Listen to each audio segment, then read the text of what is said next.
Hi hi. ఏం special morning అని పిల్లలకి పాట్లాక్ డే అని చెప్పారు కదా ఇవాళ.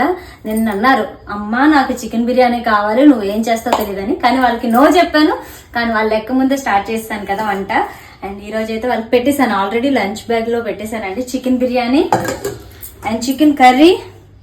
అండ్ నా బుడ్డది కంపల్సరీ సేమియా అడుగుతుంది. దానికి సేమియా అంటే చాలా ఇష్టం, పిచ్చి అనమాట. వాళ్ళకైతే సర్ప్రైజ్ గా పెట్టాను. పిల్లల మొహంలో చిరునవ్వు చూస్తే ఆనందమే వేరబ్బా. నచ్చినంత పెట్టుకొని తీసుకెళ్లారు ఫ్రెండ్స్ అందరితో కలిసి తినడానికి అనమాట. వాళ్ళ ఆనందం ఏమో గానీ మార్నింగ్ ఇన్ని గిన్నెలు అయ్యాయి. ఇదంతా క్లీన్ అయిపోయింది, స్టవ్ అంతా క్లీన్ చేసి ఇప్పుడు నా కోసం అయితే కుకింగ్ రెడీ చేసుకోవాలి. అండ్ ఈ బ్యూటిఫుల్ శారీ వచ్చేసరికి మదర్స్ కలెక్షన్ వాళ్ళ పేజ్ నుంచి అయితే తీసుకున్నానండి. వీళ్ళు ఆఫ్లైన్ స్టోర్ ఉంది, ఆన్లైన్ స్టోర్ ఉంది. ఆఫ్లైన్ వచ్చేసరికి మన సీతం ధరలోనే. అండ్ మీ పేజ్ అయితే కింద ట్యాగ్ చేస్తున్నాను చూడండి. రష్మిక గారు ఒక ఈవెంట్ లో ఈ శారీ అయితే కట్టుకున్నారు. బాగా సెర్చ్ చేస్తే ఈ స్టోర్ లో అయితే ఈ శారీ నాకు దొరికింది. కలెక్షన్ చాలా బాగుంటది. ఈవిడ దగ్గర అన్ని రీజనబుల్ కాస్ట్ లో ఇస్తూ ఉంటారు. ఆన్లైన్ ది నేను లింక్ కింద ఇస్తున్నాను, ఒకసారి వెళ్ళి చెక్ చేయండి. అండ్ శారీ అయితే చాలా బాగా నచ్చింది. మీకు కూడా నచ్చినట్టయితే కామెంట్ చేయండి. ఈ శారీలో నేను ఎలా ఉన్నాను అనేది. నేను మీ వైజాగ్ పిల్ల.